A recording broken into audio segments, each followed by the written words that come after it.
Welcome back to episode 73 of the Block Runner Podcast. I'm your host, William, always here with your co-host, Iman. What's up, dude? Dude, thank you for being here in these COVID conditions, round 2.0. Yeah, we're back to COVID edition.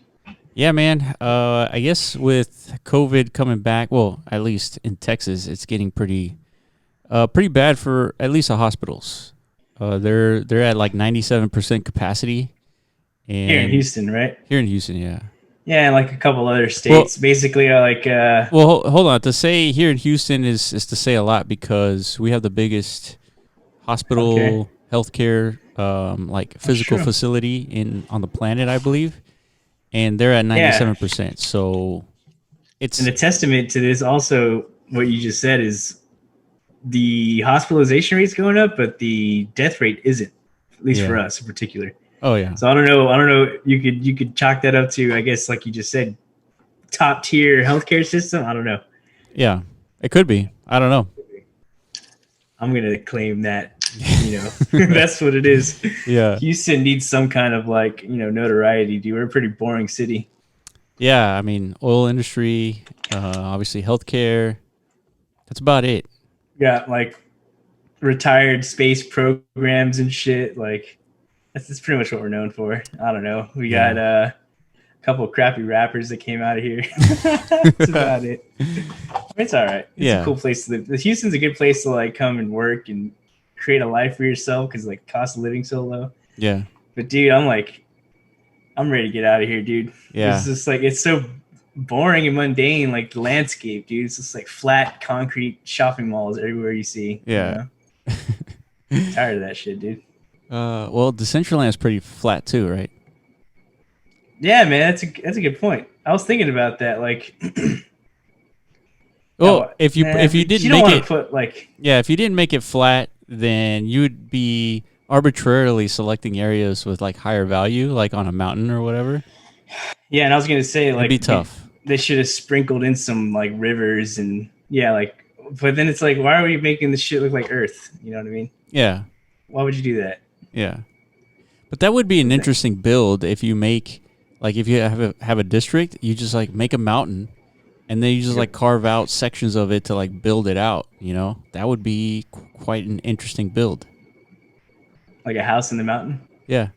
You could actually live out your Iron Man fantasy, dude. There you go, yeah. Like saucer in the fucking mountain. Remember that comment? Dude, we need to talk about that, dude. Let's go down memory lane, dude. Well, yeah, I guess you started off because... Well, you know what I'm talking about, right? Like, remember like 3 or 4 months ago when we first started this whole endeavor? And like you were really questioning the viability of like these houses and shit. Yeah, for sure. Remember that? Yeah, I remember that. Now we're 3 or 4 months down the line, dude. Those are like the hottest selling things in the market, dude. These goddamn houses, bro. Yeah. You see, didn't I tell you, Willis? Yeah, I mean, happened. Yeah, I see there's a market for people who want to build out their landscape in a homey type of environment. Yeah, it makes sense. Yeah. I don't know if like the replayability aspect of that is that, and that's really like that's how I think in terms of like, let's build things that have replayability. But I know a lot of people don't think that way, and it's fine. It's totally cool. I'm just thinking about like the developer itself and all that. Like, let's focus on replayability stuff. But then again, like if you look at Ethermon and how much resources they're putting into their Decentraland game, nobody has what they have in terms of like resources, like human resources. Yeah. So it's gonna be hard to replicate like anywhere else. So it's tough. I mean, the most important thing is that we build what we can and we grow from there. That's the only way to do it. Like, for example, most of the stuff that we sell on MetaZone is on a 1x1 parcel, like most of it. Mm-hmm. So we got to start small and then eventually start building, 2x1s and then 2x2 creations and grow from there. But I think the buildings have looked really, really good. Like some of the buildings that are being sold right now are like really nice looking buildings. Yeah, there's like legitimate architects and like creating for MetaZone now. I Yeah. think like Rizik is an architect. Yeah. I think by day he's an architect, by night he's building Disneyland in the metaverse. Yeah.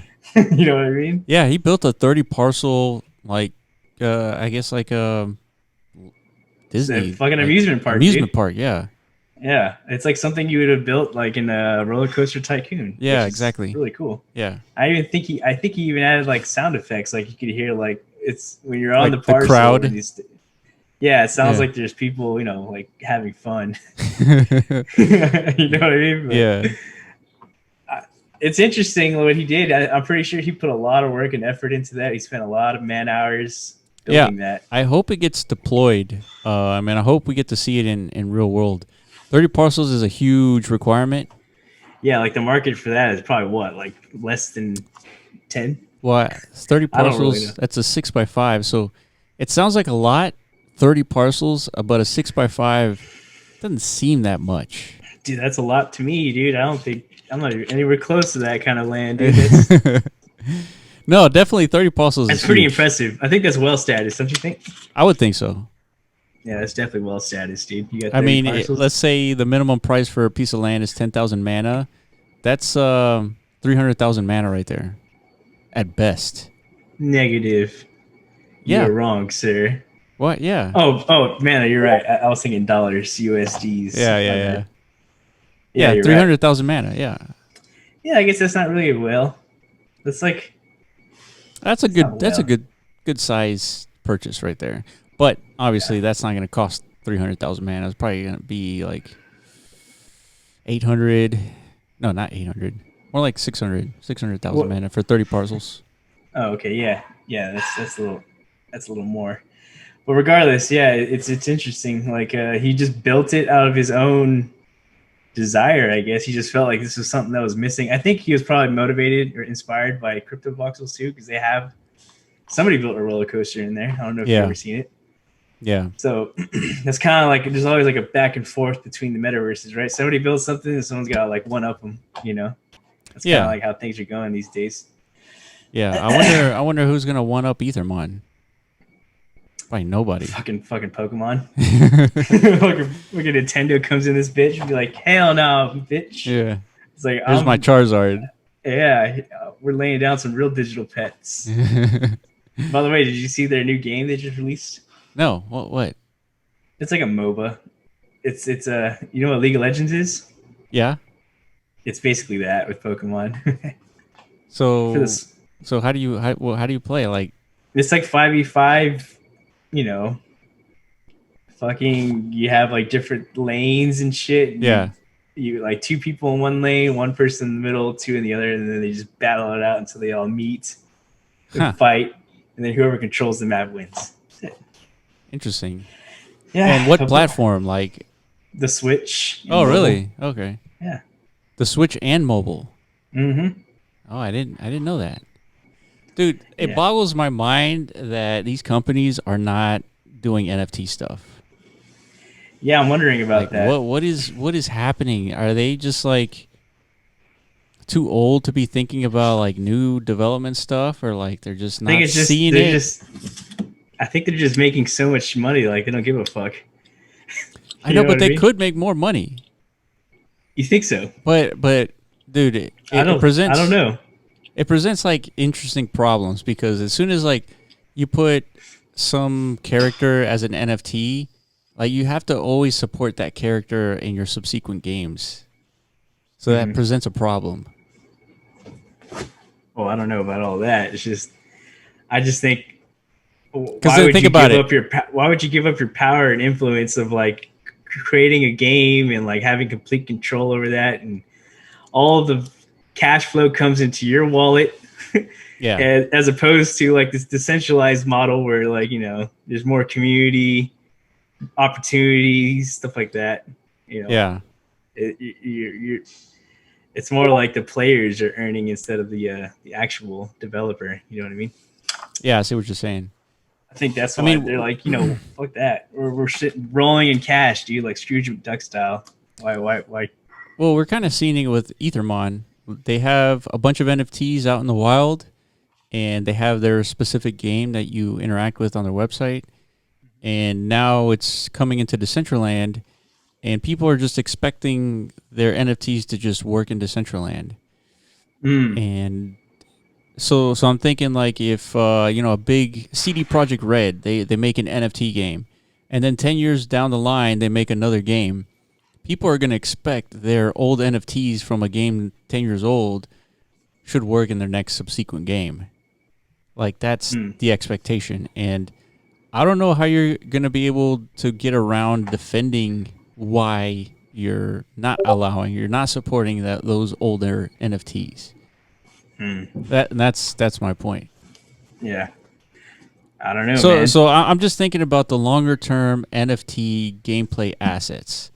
Like, as soon as that game is deprecated or nobody's playing it, I guess those NFTs won't have value, and there would be no incentive to like support them, I guess. But I don't know, man. This whole NFT thing is still like in the early stages of like a gameplay design.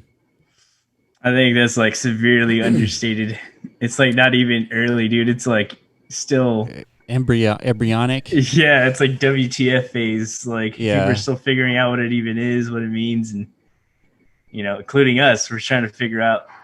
We've postulated over the months, or we can call it like over the centuries. Over the centuries, over the months that we've been doing this. Like ever since we found out about NFTs and like Decentraland and the Metaverse and all this stuff, we're always trying to figure out and like, how do you apply this stuff? How is it all? Where's it all headed? Yeah. And we don't fucking know. Like, we're just guessing, basically. We're just kind of, like I said, we're postulating. We're coming up with hypotheses. Yeah. And we've been testing the fuck out of them. Oh, for sure. But and I think what we're doing is the right approach, obviously, because we have to test everything. Yeah. Nobody's going to be testing it for us. And like, we just got off of the roundtable conversation with Frankie and Anorak and everybody, Maddie.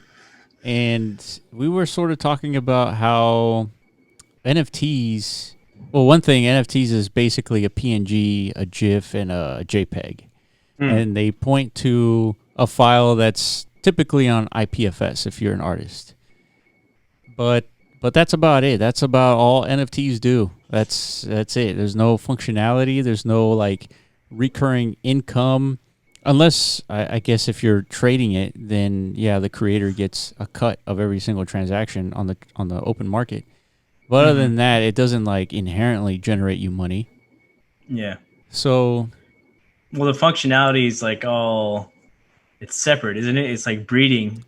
Oh yeah, the functionality is like based on a back end that says if you have this NFT, then you're allowed to breed, or whatever functionality you've created.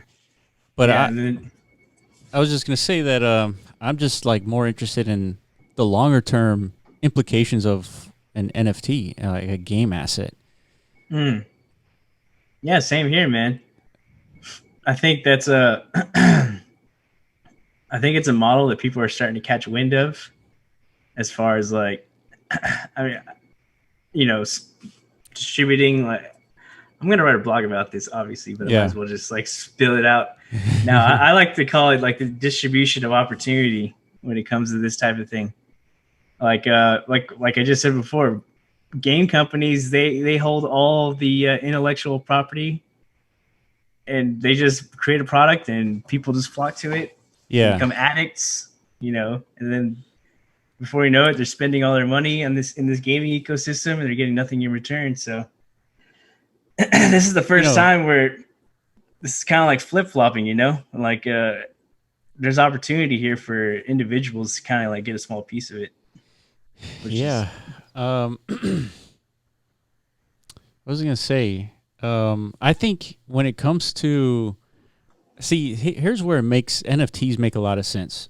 When you have a group of people like Ethermon, the Ethermon team, and then you have another group like Decentraland, and they're building an open world platform.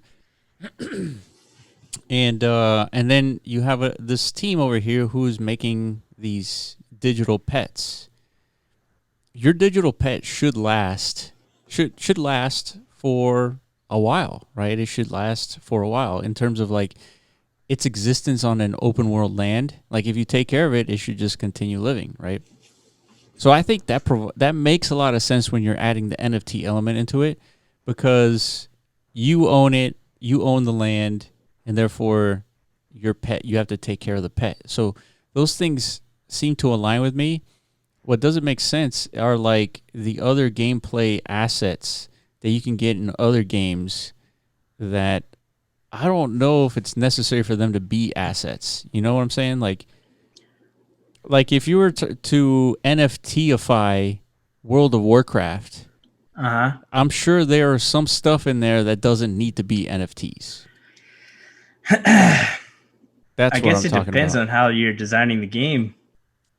Yeah, like you could design a game like it's completely like undistinguishable from like a traditional, game where everything's an NPC, everything's like a pre-created environment, Yeah. 3D rendered all by the same team, and they just put it out there. The only thing that's NFT'd is like you're saying, like the earnable stuff, the things you get rewarded to play. Yeah. The things that you're trying to achieve. Basically, I don't know. You can call it whatever you want. Yeah. It's the incentive to play. Yeah, I think this all goes back to like the idea of grinding and earning and then being able to Yeah, monetize that time that you spend into a game. I agree.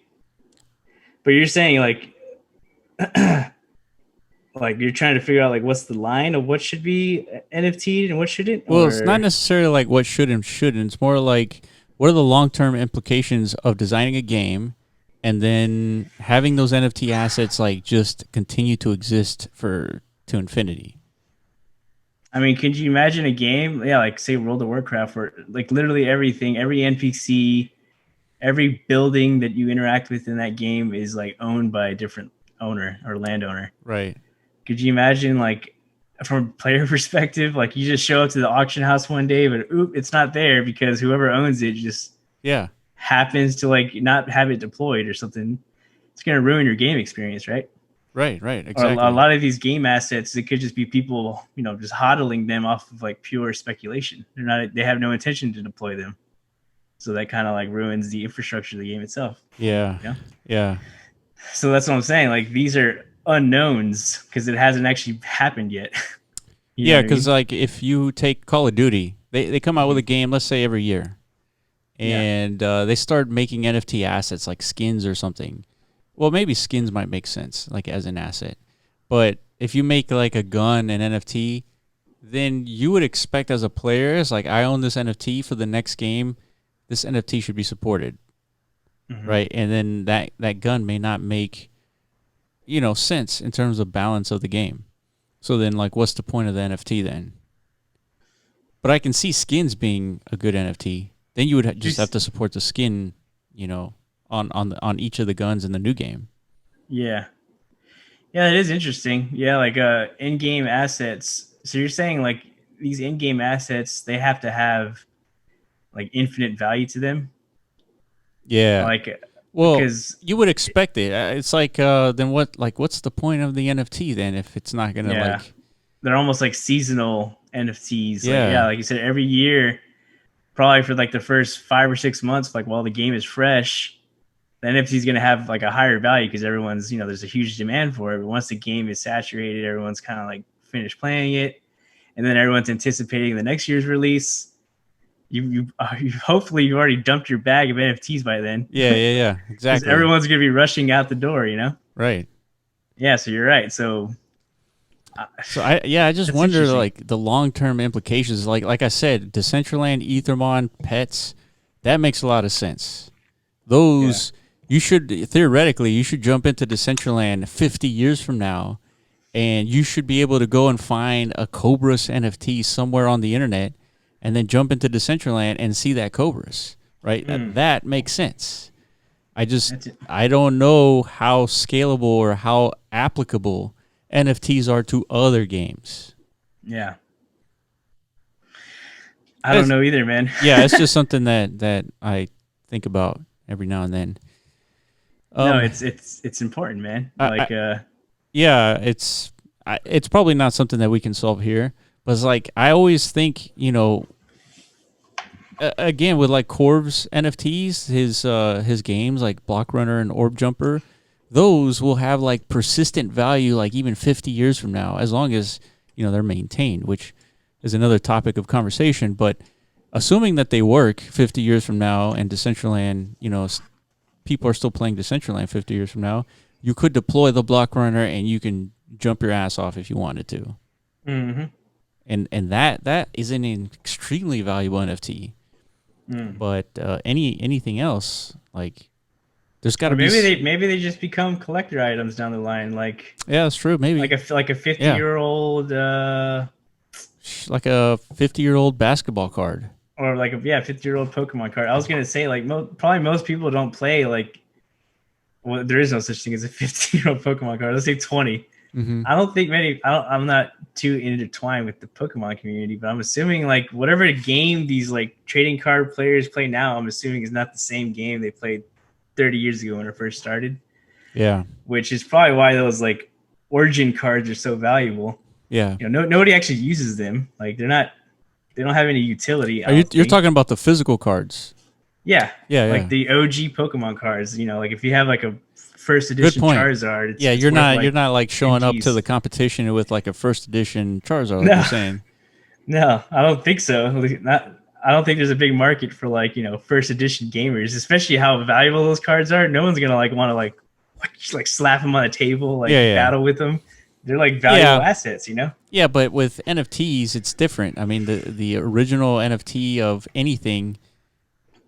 It could be a game asset, right? And it's not gonna deprecate. It's not gonna devalue just because you're using it in a game.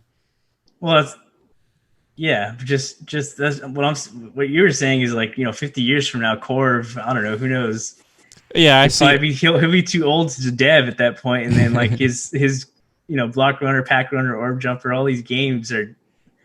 That's true. They're not going anywhere. It's kind of like they become relics at that point. The value is in the history of the NFT. It's true, essentially. Yeah. So these are all things that people like speculate on today. Yeah. And that's why people buy things. That's why the NFT market is so bonkers, dude. People buy like the most ridiculous shit on this market. Like they do. It's odd. Yeah.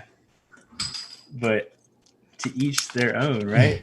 I guess we're talking about as if like if we go back to like 2010 or 2011 and we're talking about these crazy cryptocurrencies and we're trying to talk about their application of it, like the usefulness of a cryptocurrency, and it's probably hard to like envision a usefulness of a cryptocurrency back in 2010 and 2011 unless you had like intimate knowledge of blockchain technology and intimate knowledge about how the financial system works.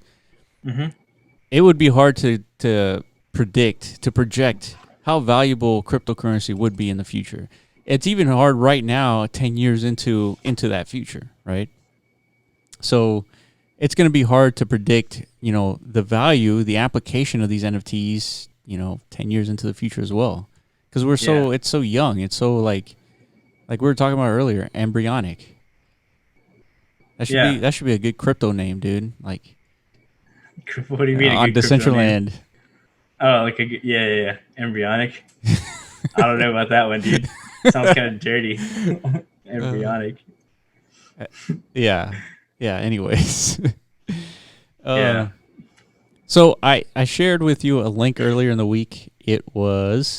The title of it is, looks like the Loom Network has thrown in the towel. Remember that article? Yeah. I remember you linking it, but... Yeah. I guess the most notable thing, it's not like the amount of money they raised, basically. Exactly. So it says here, Loom ran an ICO in January 2018. So a little over 2 years ago. That's like right at the peak of the bubble, essentially. Selling its Loom token just prior to the crash of crypto's largest bull market. The project's ICO raised over $45 million for its Ethereum-based tokens. And just now, Well, I think it was, when was this? May 9th? They threw in the towel, and they've done sort of like a pivot into something else. But Really? yeah, so the channel is now closed. Loom Network has pivoted from blockchain games to enterprise.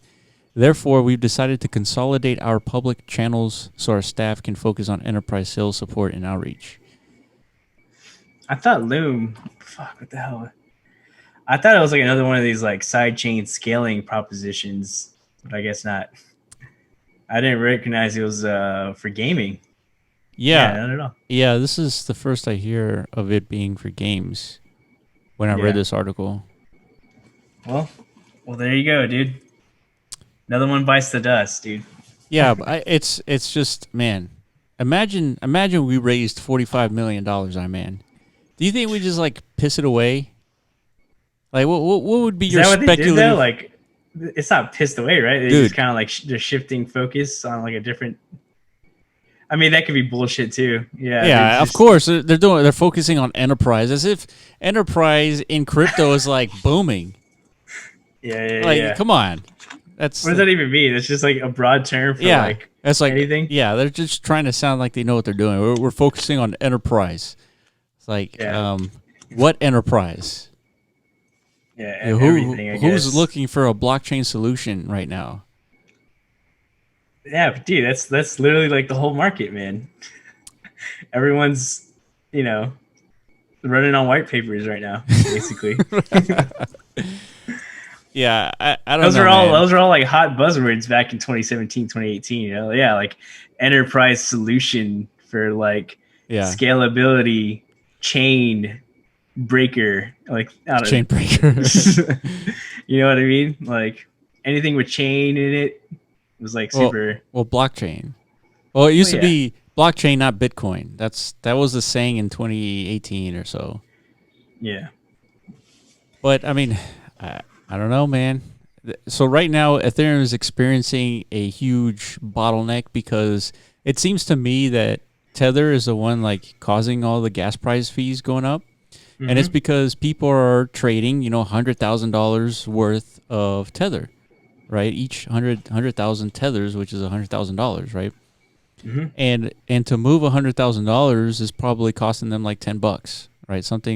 A gas fee that's ridiculously high, but when you're sending over $100,000, $10 is nothing. Mm-hmm. So, and since a lot of games the platform is based on Ethereum, it's kind of hard to move like a $5 game asset for like $6. So I think it's part actually of game killing or industry killing. It is industry killing for sure. Somebody posted up that graphic of like DAU numbers of the whole NFT trading market. And I posted that up. Yeah. It was you. And then what was it? And then the gas prices, right? It was like an actual inverse relationship. Yeah. Completely.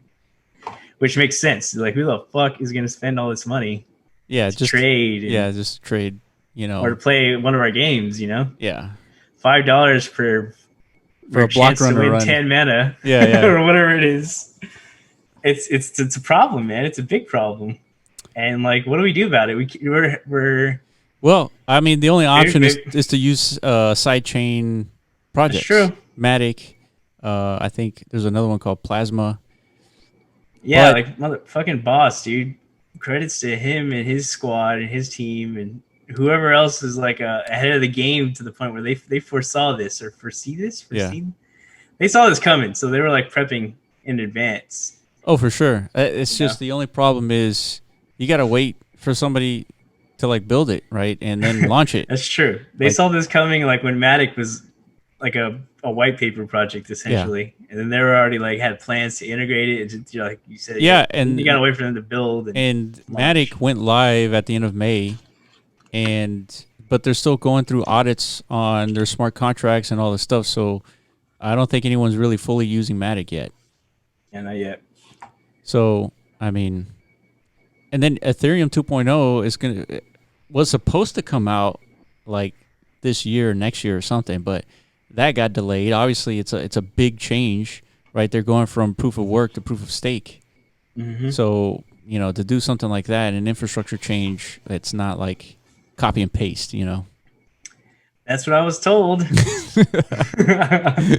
You know, back in 2017, that's what all the EOS maximalists used to say. Like, Ethereum's never gonna be able to, you know, switch proof of whatever the fuck. Like, you can only do this from the ground up. Like, you have to build a blockchain with proof of stake from the beginning, or else it doesn't work. That's what they all used to tell me.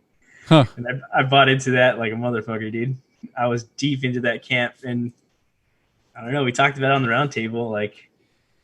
Yeah, everyone has a pretty negative opinion on these on EOS, I guess. But it's crazy, man. EOS had like so much potential, and I mean, $4 billion. I don't know, man. I don't sleep on them yet, dude. I wouldn't. They have so much money that they could do anything that they want, and exactly. I could never bet against what they're doing. I wouldn't do that. Yeah, I think they have like a better shot at creating, you know, commercial viable products than we do. All of us like Ethereum maximalists. Because now we're all sitting here in this in this mass conundrum. We're like, we're too early to the game. You know, we have like actual operating businesses going on that we can't maintain. Yeah, for sure. Because there's like an external force that's completely out of our control. That's fucking everything up. Yeah, and we have to sit here and wait for Vitalik to, like, you know, fucking save us all. Yeah. You know what I mean? That's a problem. But EOS, they designed their, and not just EOS, just Cardano. There's whatever. You're pulling the roots from like 2017. Yeah, like, dude, I already forgot them all, man. The research database of all the platforms. I forgot them all, dude. It's okay, man. I totally abandoned that life, dude. Yeah. But my point was, like, those projects, they recognize the faults of Ethereum, and then they, you know, focused on that. Like, they're aiming for like commercial viable dApps, essentially. Yeah. To where like the user doesn't have to ever experience this, you know, these ridiculous gas prices. Dude, that's, you know, when you raise so much money, you get away from the ideological concept of like minimum viable product. And you start making like these products that nobody wants to use. Like in the case of Loom, like raising $45 million is like so much money. It's so much money to build pretty much anything. Yeah. And like it didn't work. So then you have to do a postmortem. Like, why didn't it work? It's like you didn't test like MVPs. You got to test MVPs and then build out the one that works. Yeah. You know, that's now we're the class of 2020 or whatever the fuck of like, you know, blockchain entrepreneurs that have to like do it the hard way. You know what I mean? Yeah, dude. God damn it. You know what I mean? Like if we came around and built MetaZone in 2017 when Decentraland was up, she would have raised like 20 million. Something like that. We'd be like, hey guys, here's our white paper. It's like, give me your money. Yeah. I promise we'll build it. And that's literally what everyone did back then. Yeah.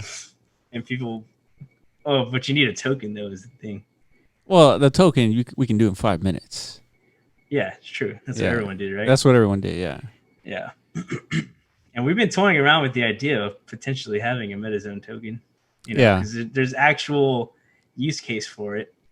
Yeah, it's like if you only have to go as far as looking at Ethermon. They have their own token called Emont. And it's a game reward that you earn by playing Ethermon. Mm-hmm. Axes, they have SLPs. Mm-hmm. And so they have like a use case for their token. So that makes sense. Yeah, in this sense, the way I thought it would work out is if you're a creator, the more I'm not exactly sure how you would generate these tokens, but I would like it to be like the more successful of a creator you are, however you quantify that, the more of these tokens you earn, which the more tokens that you have in your balance means the less you pay in MetaZone fees, essentially, for your creations. Yeah. So there's already tons of exchange platforms that have their own tokens, and that's like their model. It's literally just Binance is the biggest one. Binance, you purchase their token, and then you have lesser fees whenever you do any trades. And almost every exchange does the same thing. But this is like it helps in the sense that like it gives creators another way of like gaining value. Yeah, another incentive. Yeah, another incentive other than just, you know, selling things. Mm-hmm. So, direct Yeah. humor. So this is another thing that we shouldn't take lightly, like they did in 2017, where you just like popped out 1 billion tokens. You called it, Iron Man tokens, and you raised $20 million without like properly thinking about the best use case for said token. Yeah. So we would have to think through a proper tokenomics in the sense of like the utility of a MetaZone token. Like if you submit a meta, then you automatically get tokens. If you sell that meta, you get tokens. Maybe the purchaser gets tokens. I don't know. So what? But there's got to be like a legitimate use for the token. We can't just like release the token and like not think about these things, you know? Yeah. I 100% agree. But the tokenomics models, they always keep on shifting and changing over time. Like, Oh, for sure, and maybe for good reason, because you learn from the past, and you wanna make sure that you learn from other people's mistakes. So, how much does the development team keep? How much, you got to think through everything and like use the models that have worked in the past. Yeah. And like a good one, if you I don't know if you've gone to library. Yeah. And so it's cool because as soon as you upload a YouTube video, it gets uploaded to library and like this and IPFS. And so every time you view a library video, you have to download the whole video right onto your computer. And the videos that you upload onto YouTube are now like forever on the internet. Like even if YouTube disappears, you could still watch the YouTube videos that you posted. So how do you get rewarded as like a content creator on that platform? If people watch your content, you get library tokens. Library tokens, right? Yeah. So it's just per view, essentially. Per view, and I think if you get likes and you get subscriptions, then you get library tokens. It's like just engagement, essentially. Yeah. Yeah. So we could do the same thing. Yeah. Like as far as like meta creators, literally people. Yeah. Instead of like voting, it's just like you're giving the creators the MetaZone token. Yeah. So the more MetaZone tokens the creator gets, the higher the reputation is as a creator, And then imagine their reward is they're paying less fees. Who knows? Yeah, imagine if we give the creators like a tool that if people interact with your meta out in Decentraland, every interaction earns you a token. Like for example, on Corv's Block Runner game, if people pay 10 mana to play that game, like the creator also gets tokens because they built something that is getting some engagement. Yeah, that like I said, that has to be like we'd have to come up with some kind of like I said, how we quantify like creator success. Yeah. And then like you just gave a perfect example. It's like, dude, exactly. This creator is generating engagement from a player base, so this creator gets compensated for that. Yeah. Yeah, because it's got to be all automated, just like a mining network, Yeah, like, for sure. Instead of like you set it and forget it, basically. Yeah, instead of miners like working to do whatever the fuck miners do, it's like creators are working to create. Yeah, like that's their work. Yeah, their work is their creation. Yeah, but you said it best. I mean, we have to quantify like what a good creator is. Is it engagement? Is it what is it? Yeah, it can't just be like whoever puts out the most metas, right? Because then you just put out like literally trash cans, like a million different shades of colors of trash cans. And then you just like harvest these MetaZone tokens. Yeah, you're just freaking farming tokens. You can't be that easy. Yeah, exactly. There's got to be some difficulty to it. See? Yeah, man. We're just applying Bitcoin logic to an actual community like DAO organization, and that's another thing. These tokens can actually be like the community could just get rid of us. Yeah. See a MetaZone team. We're just gonna take it from here. Yeah. And then they could start their own DAO with these tokens and just operate exactly how Decentraland is supposed to. Yeah. Yeah. I mean, ultimately, it's part of the reason why, this takes forever to do like smart contracts is we want to make sure the functionality of MetaZone is there, and then we solidify that functionality with smart contracts. Mm-hmm. Because once you launch that smart contract, you might be able to make some updates here and there or change a few things, but the underlying design of a smart contract is that it's immutable. Like, that's the point. Yeah. If you wanted to change a smart contract, then you would have to like completely do a brand new smart contract, which means new resources, new audits, new everything. So you don't want to do that. And man, imagine if we started with smart contracts, we'd be so screwed. There'd be no affiliates. There'd be no splits of the creators and teams. Like, dude, MetaZone would become obsolete like after a month. Damn, that's pretty doom and gloom. Yeah, I know. Well, you're probably right though. But by our current design allows us to remain flexible, allows us to make changes according to like how things are working. What if we needed to integrate some other second chain network to MetaZone under our existing smart contracts? That would be nearly impossible. But if that's the case, then like everyone's in that same boat, right? Who has like existing smart contracts? Because like, there's always developments going on, and so what do they do in that scenario? It depends on how they design their smart contracts. Like, you can design a smart contract that is is being called by other smart contracts. So, judging by the way you design the smart contract, it can be upgradable, right? Mm-hmm. But there's some elements that you cannot upgrade if you don't design it right, and so that's part of the reason we want to take some time with this to make sure it's done right. But again, I don't. Yeah, keep in mind we've never done this before. Yeah, I don't expect people to understand for sure. So there's going to be a whole lot of complaints, but it's okay. I mean, it's fine.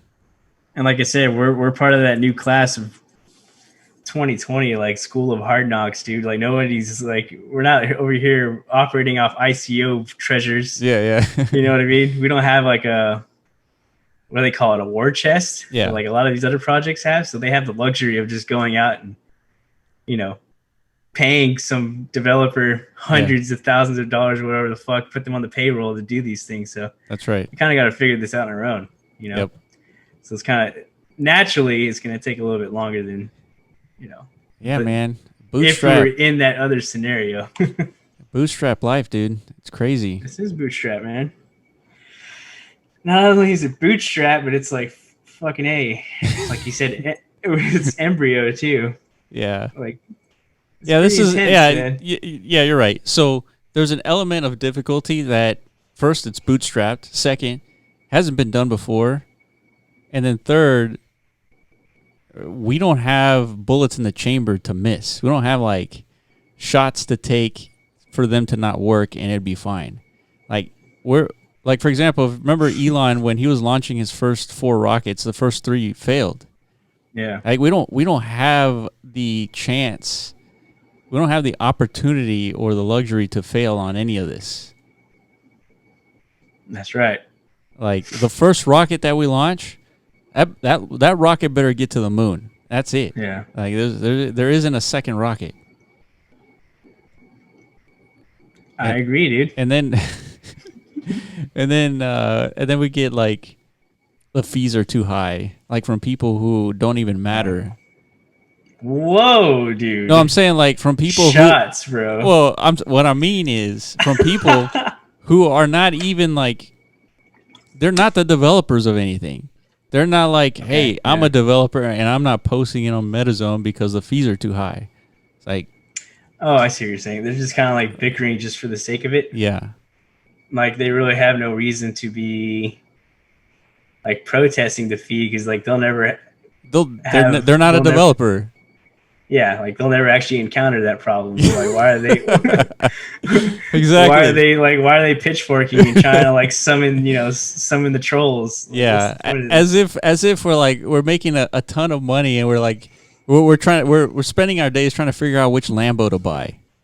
Yeah, no shit, right? Yeah. It's like, come on, man. I'm in our Discord chat talking about like minimalism and like living in the woods and shit. Like that's how broke I am, dude. It's like I'm about to. Someone else had like posted like a campsite pictures. I'm like, dude, that's gonna be me in like a couple months, living in the woods, dude. Oh man.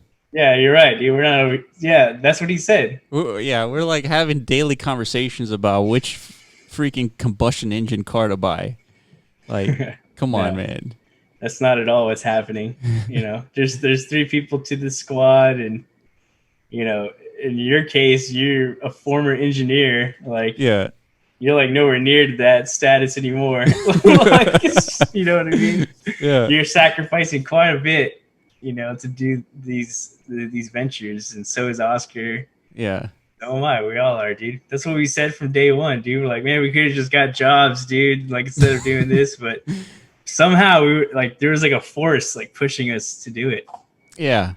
We said that. Like we were like, what the fuck are we doing, man? Like, but there's something pulling us at the time, especially back then, because we didn't sell any metas back then. When we were like, why are we doing this? Yeah. Yeah. I mean, even dude, the week after the Decentraland launch, I remember us like talking about. I was like, dude, are we just talking about? Yeah. Should we continue this or like? Yeah. What should we do? Yeah, because those are like doom and gloom times, dude. Like 2 weeks post launch. Yeah.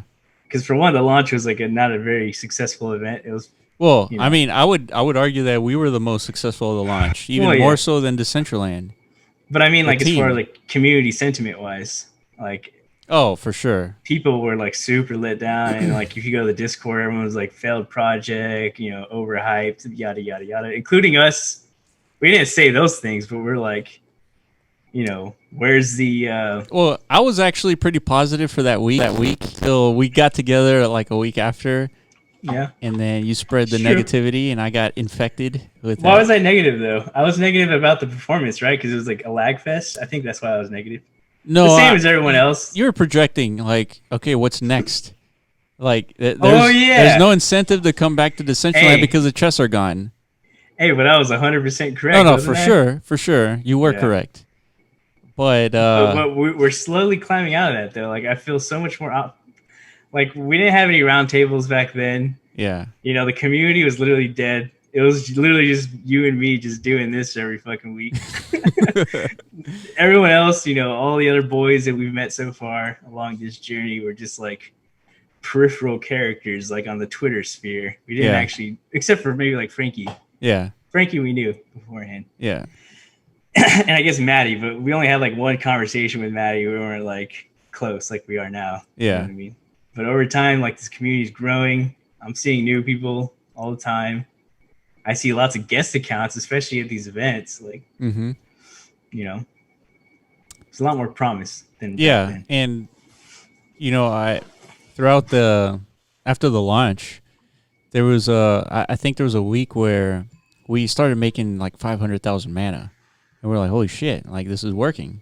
Yeah, it's working. And then we started writing a blog post, and then maybe like a few weeks later, we were at 1 million.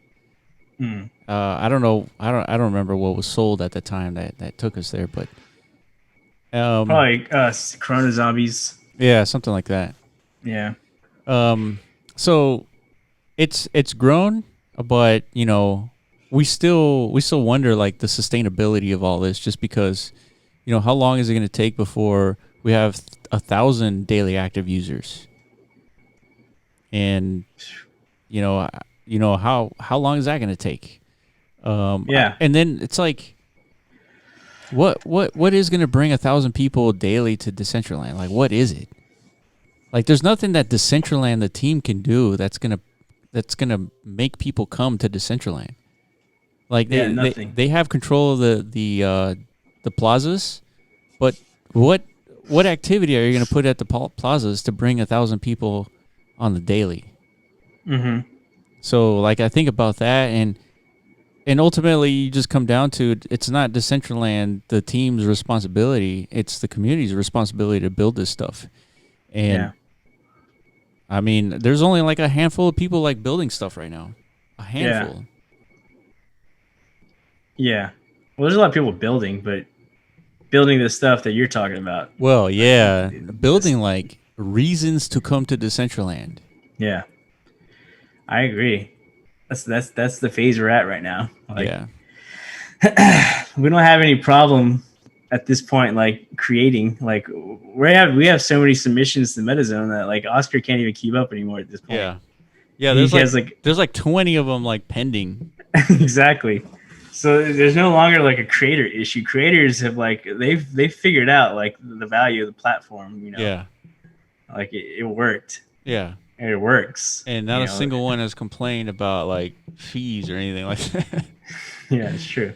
Oh man. But so yeah, now there's like a new phase that we're in is now we have all these creators out here, you know, actively learning, and they're engaged in the economy. They're trying to figure out how to create. So now it's like, how do you create value? Well, I would say, I wouldn't say we have like a plethora of creators. No, like, yeah. As of right now, like, I see where you're going with this. But as of right now, there's 37 of them, 37 creators. Yeah. That's not a lot of people. Yeah. But considering like the peak player base is probably like in the 200 to 300 range, right? Yeah, I would say. Like at a big event. Yeah, like, I mean that's a good percentage, right? Yeah, it's like 20, roughly 20, 15 to 20%. Of the community is creating. Yeah, that's pretty good. That's pretty good. That is pretty good. What was I gonna say, man? I was going somewhere with this.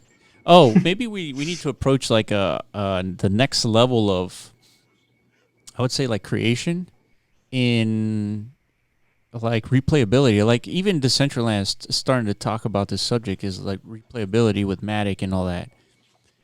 And their partnership just recently announced for mini games is going to be interesting because they Matic hasn't fully launched, but yet they're expecting creators to use Matic for their gameplay and their gameplay mechanics and like transactions and all that stuff. So it's going to be interesting, like how that's going to work and when that's going to like actually take place. Oh, so there isn't like a date yet? I don't believe so. Yeah, but with that partnership, I think if you submit like a proposal, you can get up to $6,000 a month for 2 months max.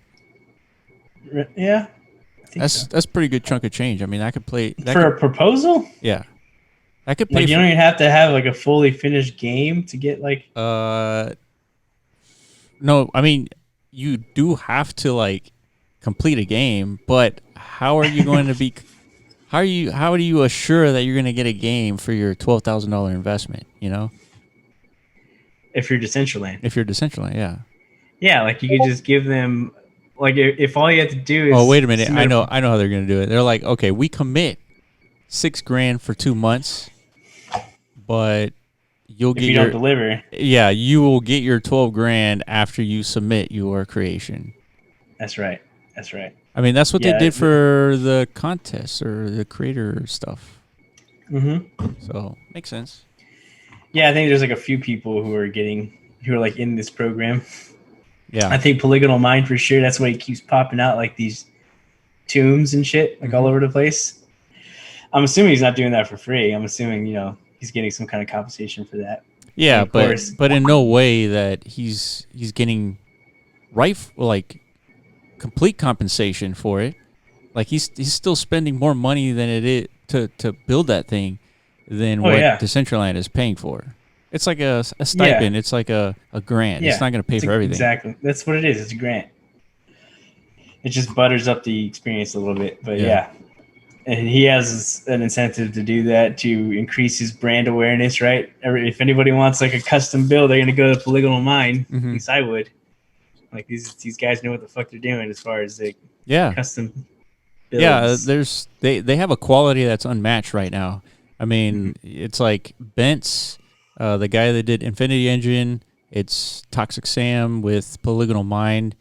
I don't know. KJ. Yeah, KJ. Yeah. KJ Walker. She's like all over the place. Yeah, she does a lot for a bunch of people. Like, but that's the thing. Like Frankie and then Decentraland. Don't even know. Yeah, It's Yeah, a lot of people don't even know like her work because like yeah, she's like a silent like creator. yeah, she's like Satoshi. She's the Satoshi of the 3D art world. Yeah. But she's out there like slapping all kinds of crazy creations out there, you know? Yeah. I don't know what it is. Like I think she needs to take more credit or demand to be like, "Hey, I'll do this for you. You're going to pay me, but I also want my name associated so people can recognize." Yeah, like KJ Studios or something. I don't know. Yeah.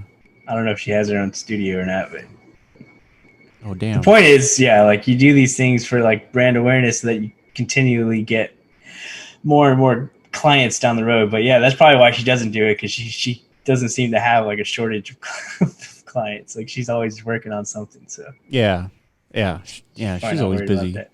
She's chilling. She's chilling hard right now. But yeah, But so have we talked about Ethermon?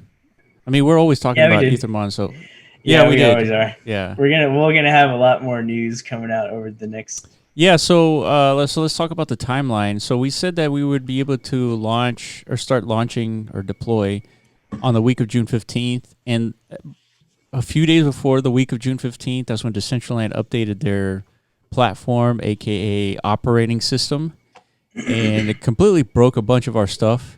And so Corv had to spend a bunch of time like diagnosing what the problem was. So that was the delay with that, and then thinking through like Ethermon, they're an established team, established brand. They they have like a vested interest to put out quality content. And so when it comes to Ethermon deploying this garden meta, they want to make sure that the quality is there. And so now they're putting in their final touches to the garden meta, and it's just takes some time. Like the devil's in the details. The last 10% of anything that you build takes one of the longest times of anything. Mm-hmm. So Yeah, because you're always like second guessing, right? Because yeah. it's like the polishing time to polish, and yeah, I've done that several times. Like whenever I create these videos, these Yeah. little snippets. Yeah, exactly. It's the same thing. Yeah, like It's the the last 10 creation process. Yeah, yeah. Like whenever you put it all together and then you like watch the whole thing, you're like, man, this like sucks ass, and then you like start all over again. Yeah. That's happened to me several times. Yeah. I mean, we played the garden. Like we understand like how it works, and we've played it.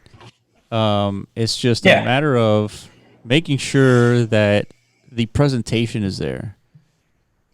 Yeah, like I've seen The Guardian. I'm from like I mean, obviously I'm not an unbiased source, but if I were to simulate an unbiased opinion, as far as like what metas represent, this is the most robust meta in existence for Hell sure. yeah, by a wide margin. Yeah, there's so much capability, so much interaction, so much.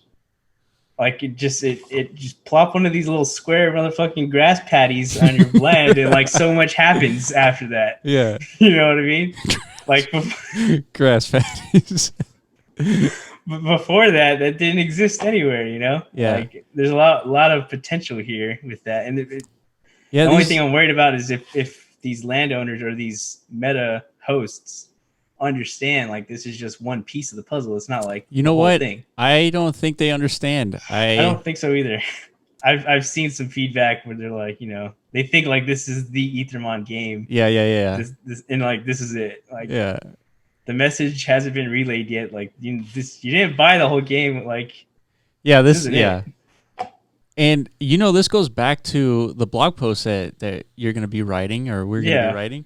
And the whole economics. That's part of it. Yeah, it's the whole economics is like, how do you launch a game in an open world where people own the land, and you need that land to operate your game, and your game is like a deep piece of content like that requires like so many interactive parts to it, and so you have to build out these quote unquote metas, and each meta needs to be purchased by a landowner.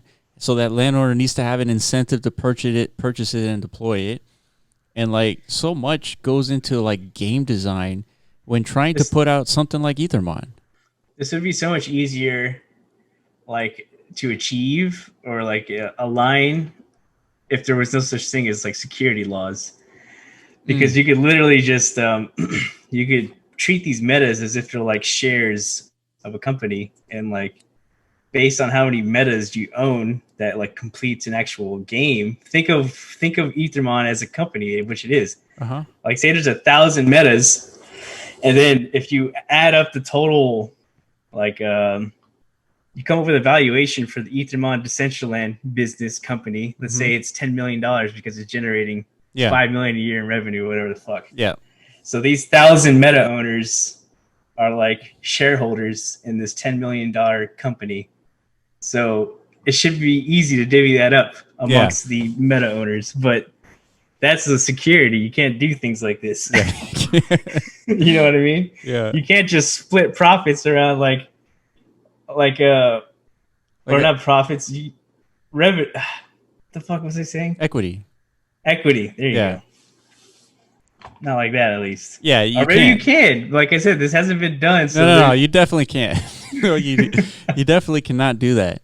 So the way you get around that is you sell the individual businesses that in I guess these little for example, the garden, it's its own little business, right? The egg nest that we're going to be selling next to sell to onboard people into Ethermon game, that's going to be another little business.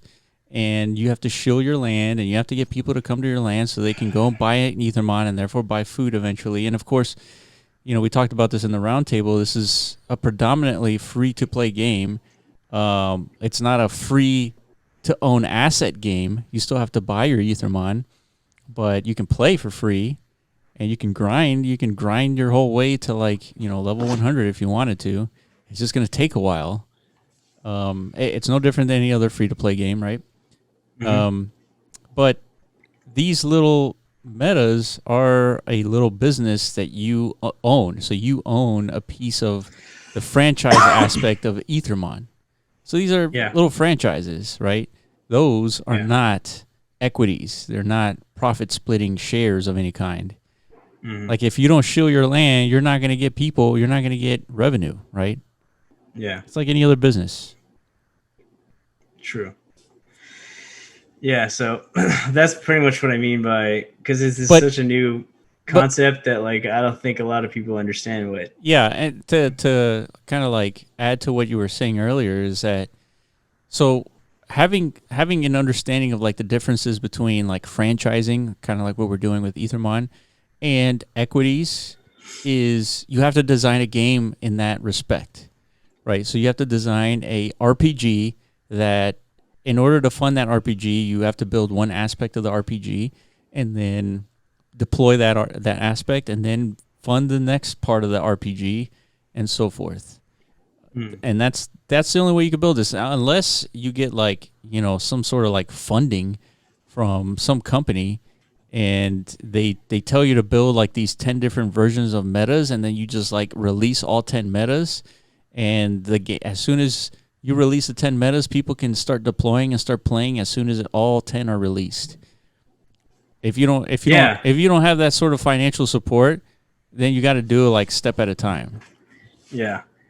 I think that scenario you just laid out though is like ideal. Oh yeah. Oh, that's super ideal. That way everything just plops at once. Yeah. Like the launch of some game is happening today. You can buy any piece of the game on MetaZone and you can deploy any piece that you want and you can start like playing the game. But man, imagine people, you know, a company spends like $1 million developing 10 different metas, like in like animations. Yeah, but that's what they do though. That's literally what game companies do. That's true. That is what they metas. Do. It's literally just the game. Well, it's a game, yeah. It's a fucking game. Yeah. Like you could literally like watch an Animal Crossing trailer right now. Yeah. It's literally like everything you see in that trailer can be a meta. Yeah.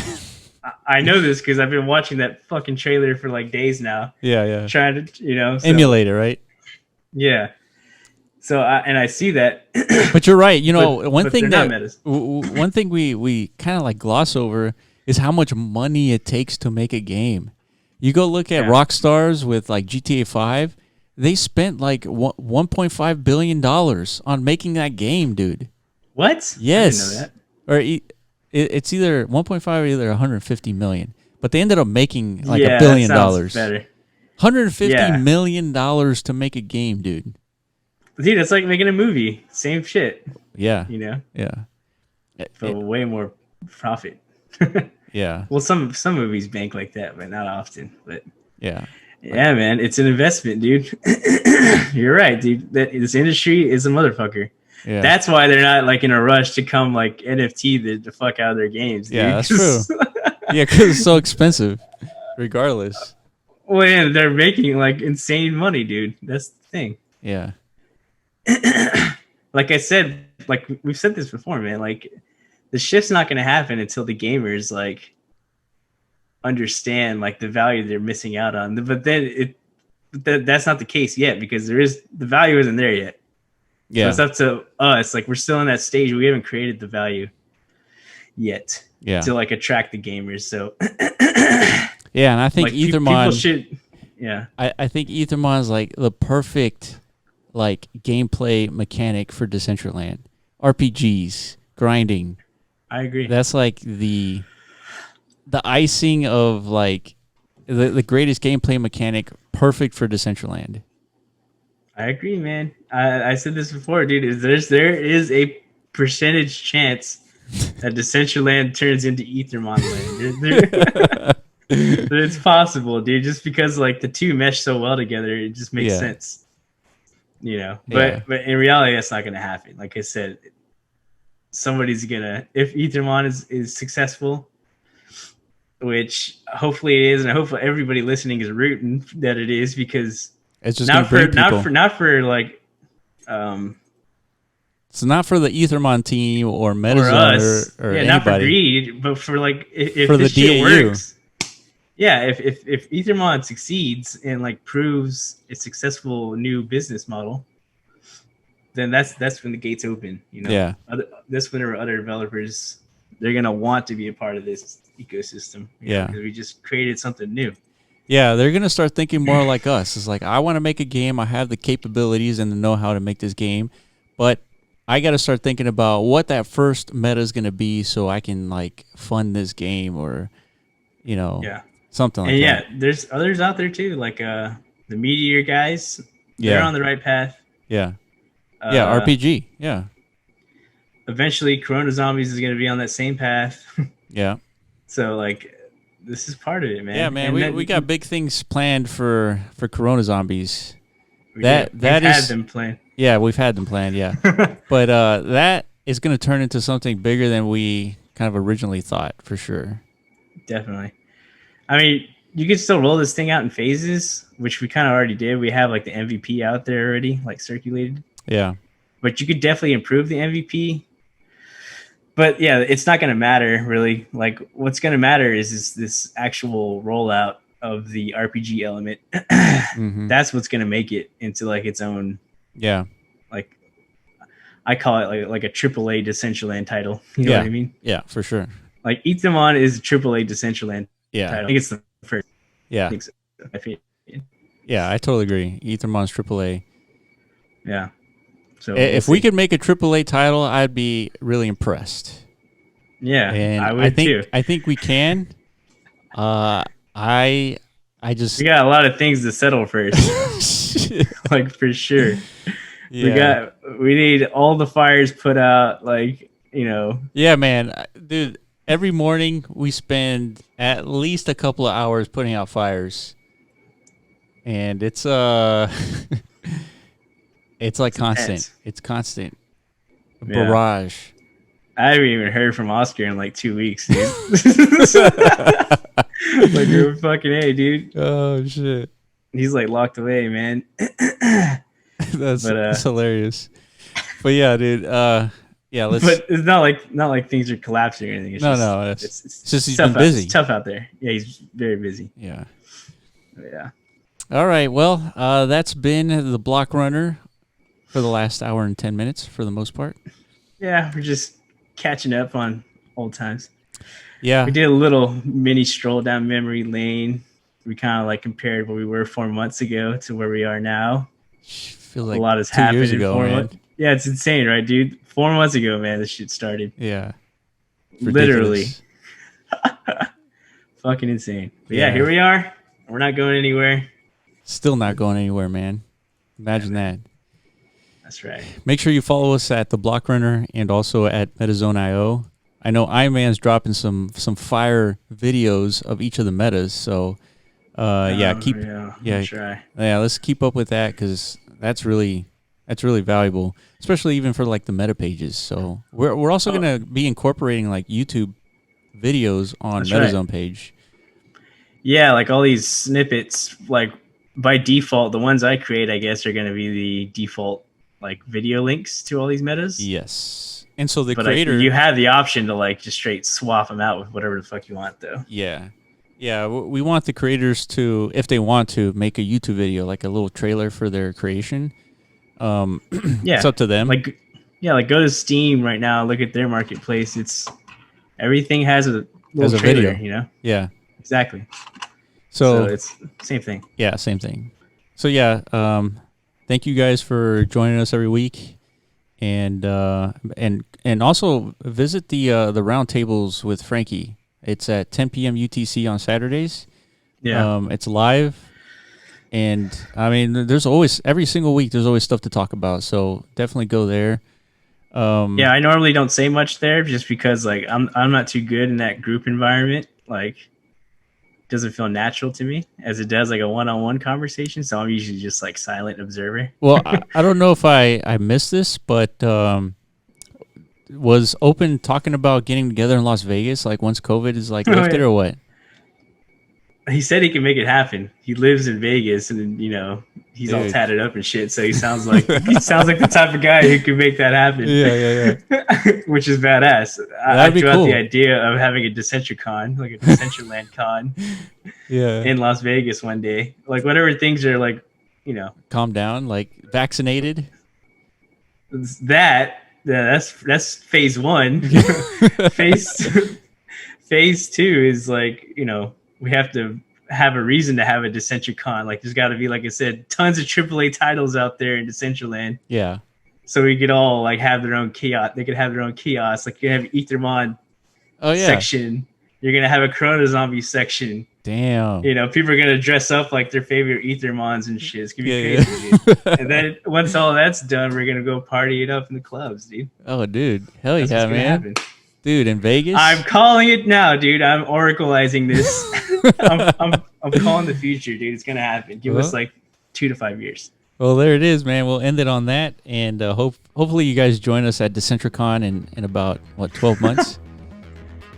12 to 48 months. Yeah. All right, dude. A little window. Yeah. Thank you guys, and we'll see you next week. All right. See ya.